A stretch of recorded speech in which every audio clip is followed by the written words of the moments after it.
En el episodio 508 de WordPress Semanal te cuento qué haría hoy si quisiera dedicarme a crear webs para otros, qué aprendería primero, cómo conseguiría los primeros clientes, qué herramientas usaría y qué errores evitaría. ¡Vamos allá!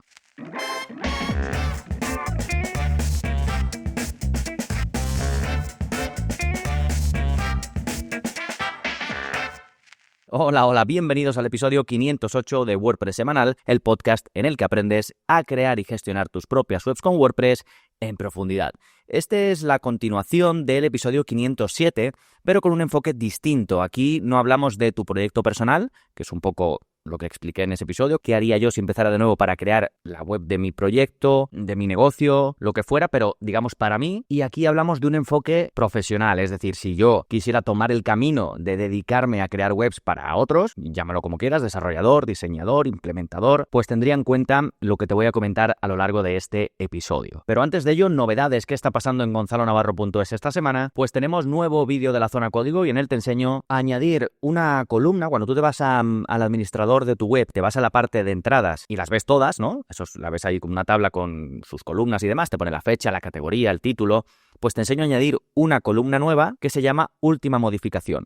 Y aquí lo que hacemos es aprovechar esa información que WordPress la guarda para tenerla ahí y que tú puedas filtrar por las más recientes o las más antiguas. Igual que lo haces ahora mismo con la fecha, pero solo para la última modificación. En la de fecha normal, lo que ocurre es que se mezclan las dos. Cuando tú quieres filtrar por más recientes o más antiguas, algunas las habrás modificado y otras no. Pero si tú lo quieres tener bien separado, que esto es sobre todo muy útil, pues cuando haces este trabajo de ir actualizando contenido o tienes muchísimo y quieres filtrar de esta manera, pues es ideal, ¿no? Como siempre es muy facilito, solo tienes que copiar el código y pegarlo tal y como te muestro en el vídeo, porque ya sabes, la zona código es código para no desarrolladores. Sí, te dejo el enlace en la parte de contenidos recomendados, que lo vas a tener al final de las notas de este episodio, que puedes ver en tu aplicación de podcast, o si no, en gonzalonavarro.es/508, que es el número de este episodio. Sí, ahí vas a tener también otros enlaces, como por ejemplo la posibilidad de apuntarte a la newsletter de WordPress Semanal, que si te gusta este podcast, estoy seguro de que te va a gustar la newsletter. Está dividida en un tema muy práctico para que puedas aplicar en tu día a día de la gestión de webs con WordPress. Después tengo una noticia que destaco. Puede ser 100% relacionada con WordPress o puede ser algo un poquito más tangencial, pues algo de la inteligencia artificial que te puede ayudar pues en el día a día de tus webs, o algo de marketing, cosas muy relacionadas con esto a lo que nos dedicamos. Y luego hago un off-topic, que es un poco un cajón desastre, pues para permitirme publicar un poco más lo que me apetece, que por ejemplo la semana pasada, no te lo pierdas, relacioné cómo de forma milagrosa llevé durante 15 minutos mi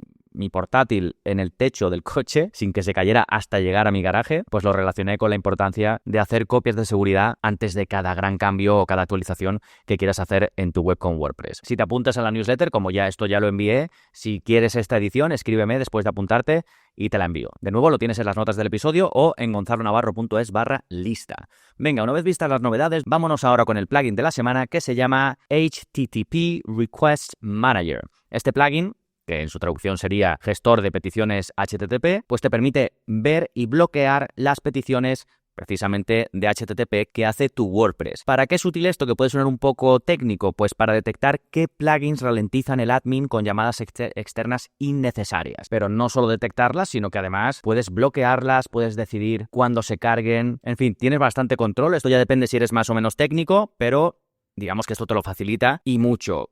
Un ejemplo, muchas veces cuando tú instalas un plugin, un theme, compartes datos con ellos y esto hace que tengas una conexión con ellos. Y también lo que hacen es cargar anuncios, promociones, enviar estadísticas de uso y todo esto, pues esto lo puedes bloquear, por ejemplo. O estás hablando con tu hosting porque tu web pues se queda acogida después de un tiempo porque se produce un timeout, ¿no? Que es como que pasa el tiempo de procesamiento. Pues herramientas como esta te permiten decirle al hosting, mira, veo que tengo todos estas peticiones, un poco hacer un análisis y si tú eres una persona técnica, pues tú vas a poder entenderlo mejor y si no, apoyándote en alguien técnico, esta información te va a ayudar muchísimo. Sí, te dejo el plugin como siempre en las notas del episodio. Y ahora sí, vámonos con el tema central. ¿Qué harías si empezara de nuevo a crear webs para otros? Y lo primero que me plantearía es si me merece la pena, porque no es lo mismo hacer una web para ti que dedicarte profesionalmente a crear webs, desarrollarlas o lo que sea para otros, ¿no?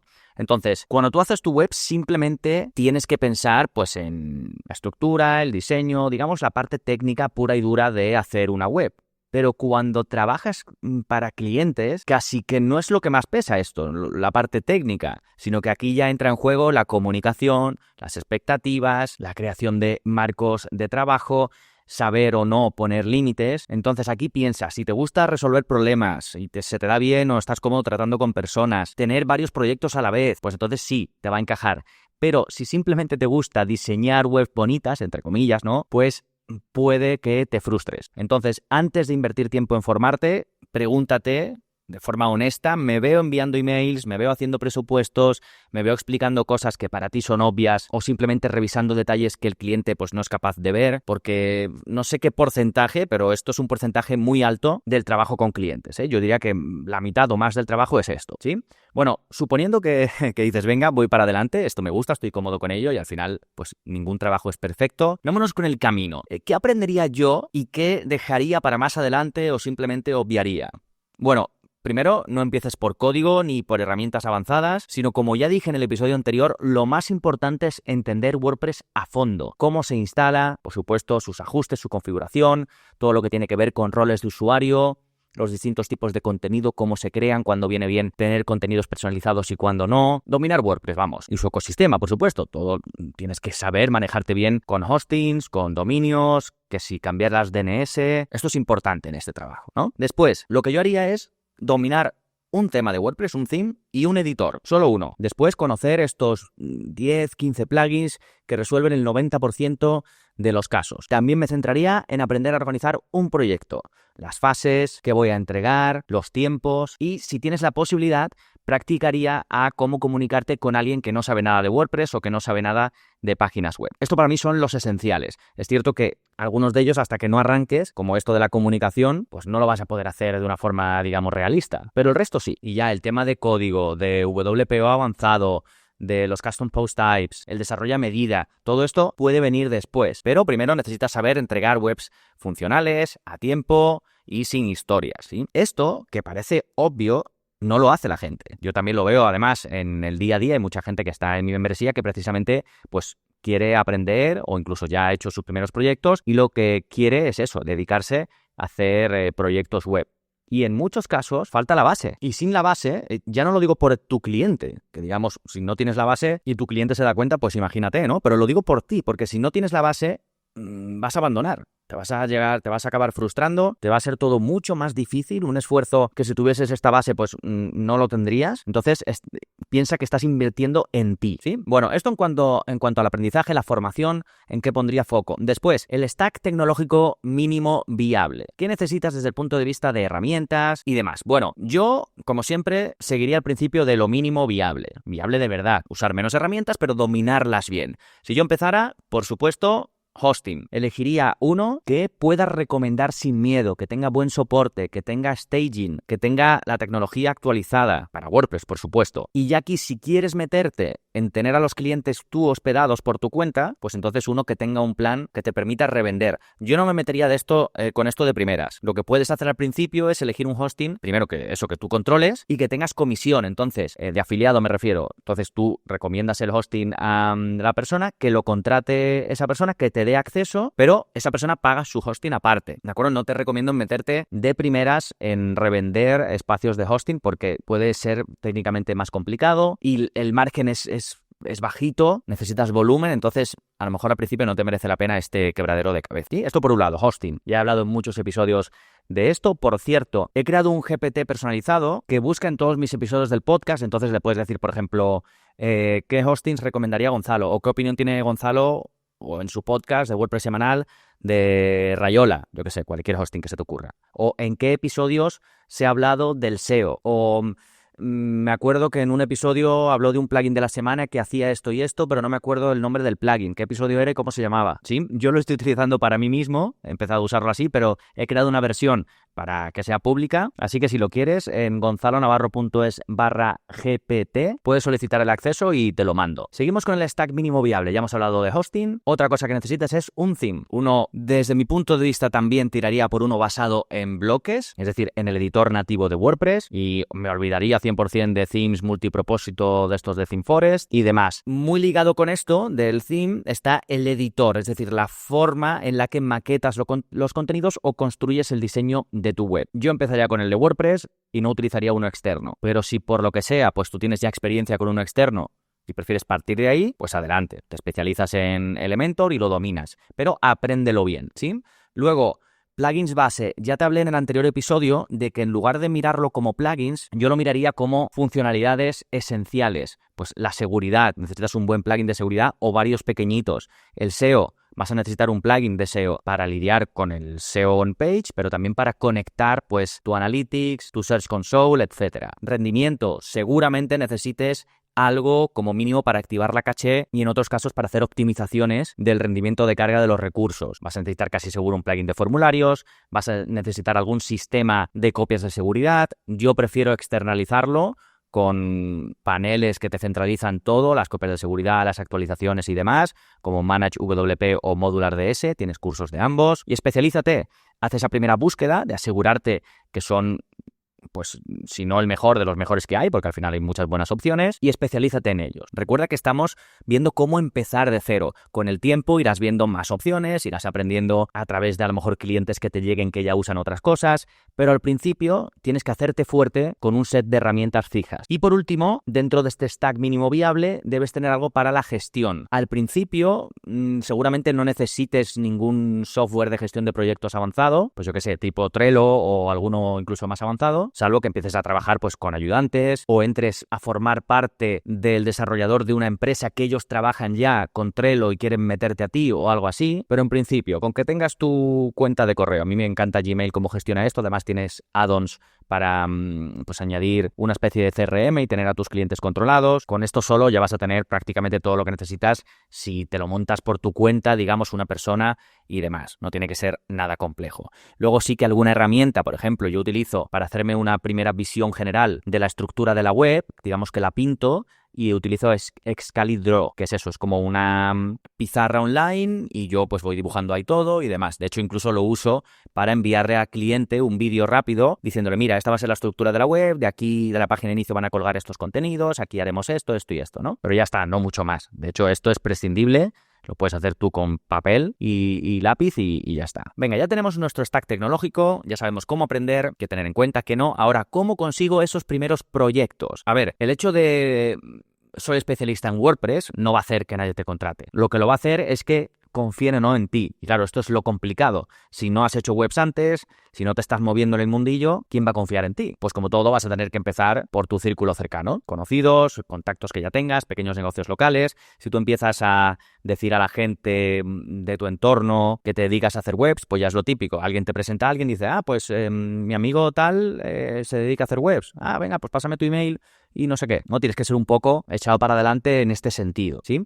Y ofrece hacer webs pues a buen precio o incluso gratis, a cambio de un testimonio real, a cambio de pedir permiso para mostrarla después en tu portfolio. Yo me acuerdo de una de las primeras webs que hice, que se la hice a un compañero del colegio que estaba montando, bueno, un negocio de restauración, y le hice la web. Y no me acuerdo por cuánto dinero fue, pero era muy poco dinero, y lo que sí recuerdo es darme vergüenza porque me pagó en efectivo como delante de gente y me daba vergüenza recibir tan poco dinero por ese trabajo. Pero me permitió mostrarlo, me interesaba, porque me permitió mostrarlo en mi web como portfolio, me permitió tener un testimonio real, con una cara real, y fue tirado de precio. Después yo le dije a esta persona, esto sí hazlo claro, esto te lo estoy haciendo como favor, si me recomiendas a alguien, no le digas lo que me has pagado, porque eso es precio 100% amigo, mi tarifa normal es el triple o lo que sea, ¿no? Lo importante es que quede muy contento y que quiera recomendar, ¿sí? Luego también puedes ir creando tu portfolio, aunque sea sin clientes. Pues hacer una web, lo que sería como para una clínica, pero que es ficticia. Hacer una tienda de ejemplo, una landing para algún servicio inventado. Y no hace falta que mientas, digamos, en tu portfolio. Puedes decir, puedes hacer este tipo de webs, mira las demos. Y la muestras y sabes que están hechas por ti y ya está, ¿sí? Es demostrar y que la gente pueda ver claramente lo que sabes hacer.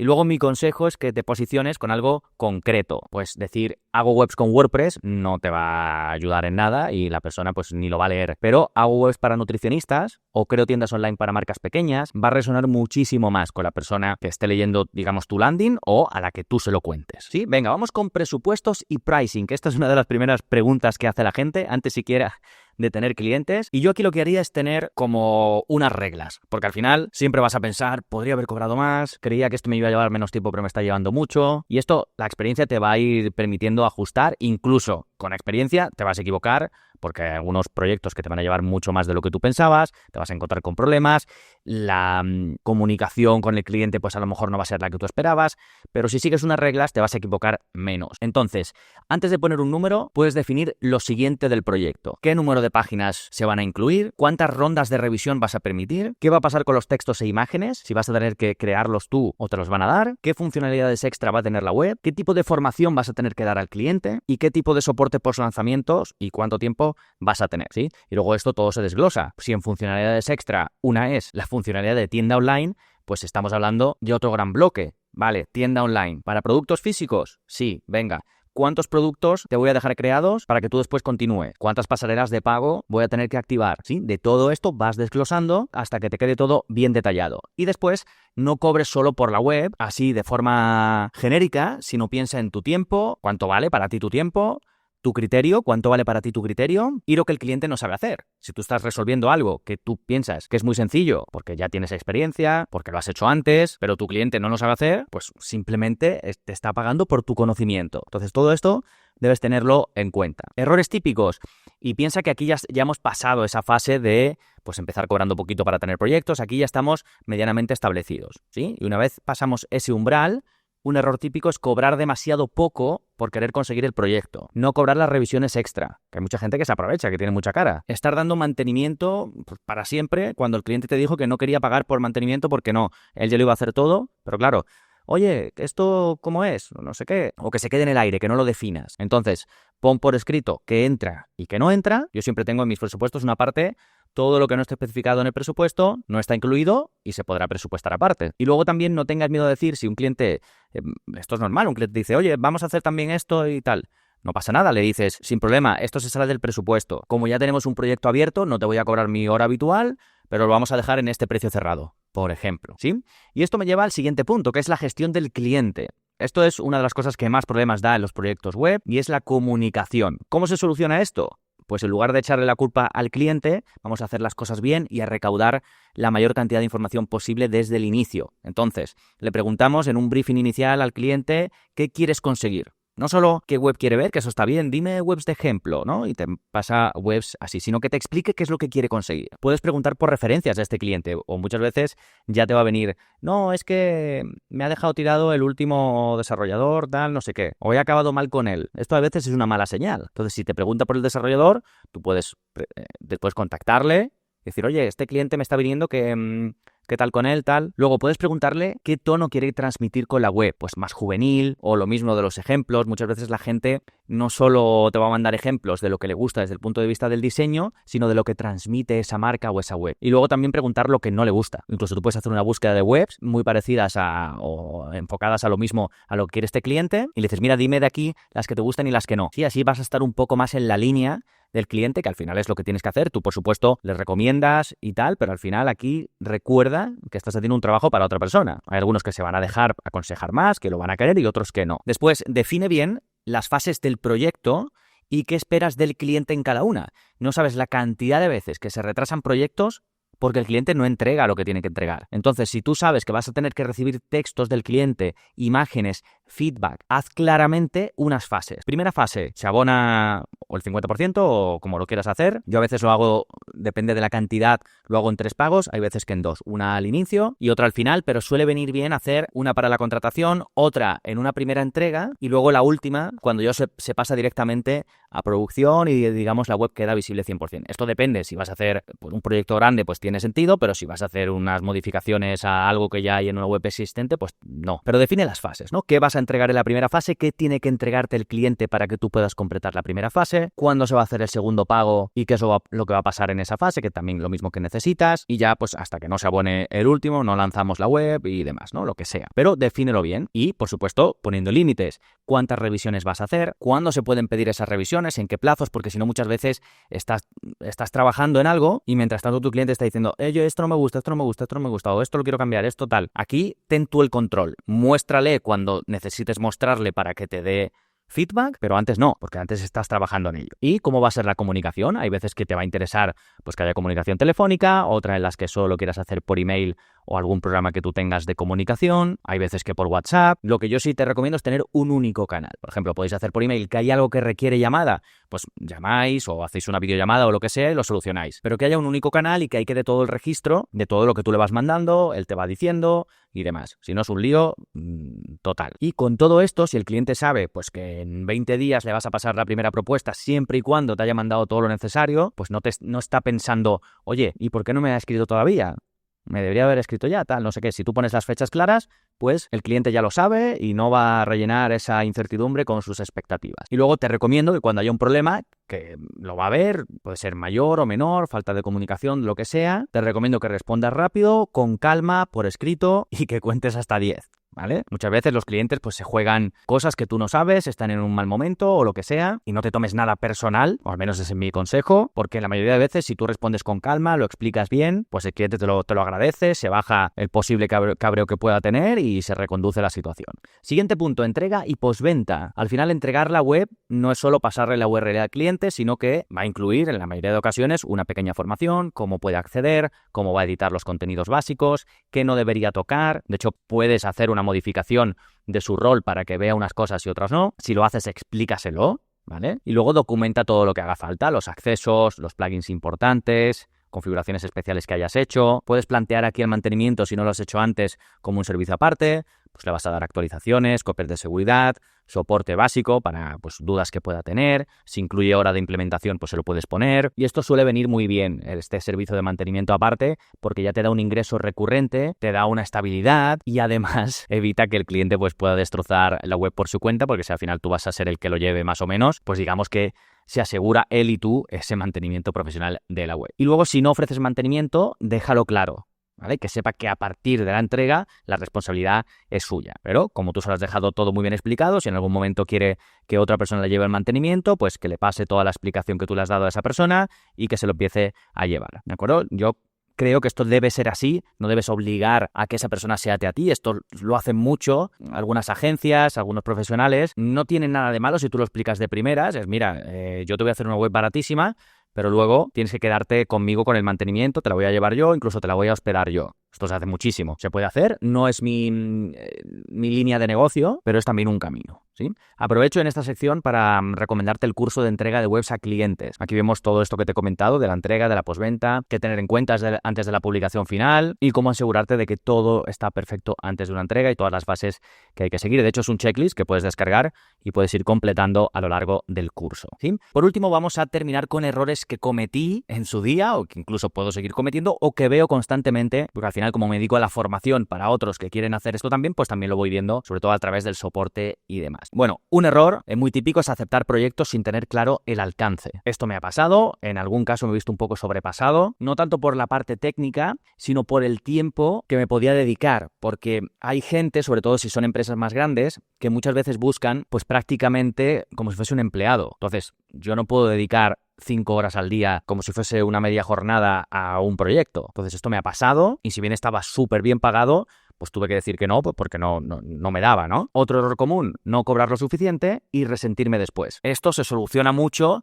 si haces todo lo que te planteé en el punto 5 de presupuestos y pricing. Vas a ir aprendiendo con el tiempo, por supuesto, pero si haces ese trabajo inicial, es más difícil que te equivoques. Otro error típico es una vez que tienes al cliente decirle que sí a todo para no perderlo. Tienes que poner tus límites desde el principio, lo puedes hacer de forma educada, el 90% de los clientes lo van a entender, no tiene sentido, pues por ejemplo, una reunión, una videollamada cada día prácticamente o 3 veces a la semana, por eso lo de poner las fases y marcar los tiempos, ¿sí? Otro error común es no poner límite a las revisiones. En muchos casos, si se define todo muy bien desde el principio, se tiene ya el diseño antes de empezar a hacer nada pues bien definido, pues muchas veces se parte de una plantilla o ya el cliente te viene con un diseño que le ha hecho un diseñador y tú lo que tienes que hacerlo es realidad. Pues ahí es más difícil, pero en otras ocasiones que es como que empiezas a mandar propuestas y nada vale. Entonces aquí pon tus límites, ¿sí? Otro error suele ser utilizar herramientas distintas para cada proyecto y al final volverte un poco loco. Esto lo veo sobre todo en suscriptores que están empezando. Por eso la importancia de tener tu stack, de tener tu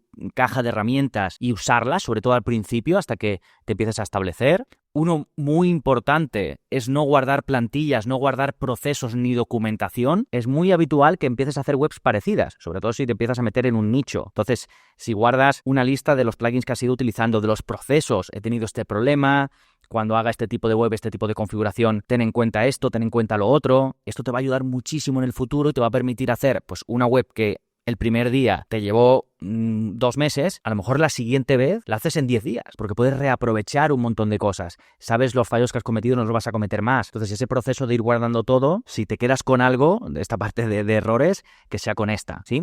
Y el último es reinventar la rueda. Esto me ha pasado a veces a mí, un poco también por ponerme el reto de hacer algo, y es que cuando ya existía un buen plugin, una buena herramienta que hacía lo que pues el cliente necesitaba, he querido desarrollarlo desde cero o repensarlo demasiado, cómo hacerlo por aquí, por allá, cuando si ya hay una solución que funciona, que existe, que es buena, pues adelante con ella y no hay necesidad de reinventar nada. Sí, en definitiva, como resumen, es que la parte técnica pues es lo que primero vas a aprender, lo que primero vas a dominar, y lo que te va a ir costando más, sobre todo al principio, y bueno, y dependiendo un poquito de tu perfil, es aprender a gestionar proyectos, a los clientes y a ti mismo. Sí, recuerda que tienes todos los enlaces en gonzalonavarro.es/508. Espero que te haya gustado el episodio. Nos seguimos escuchando. Adiós.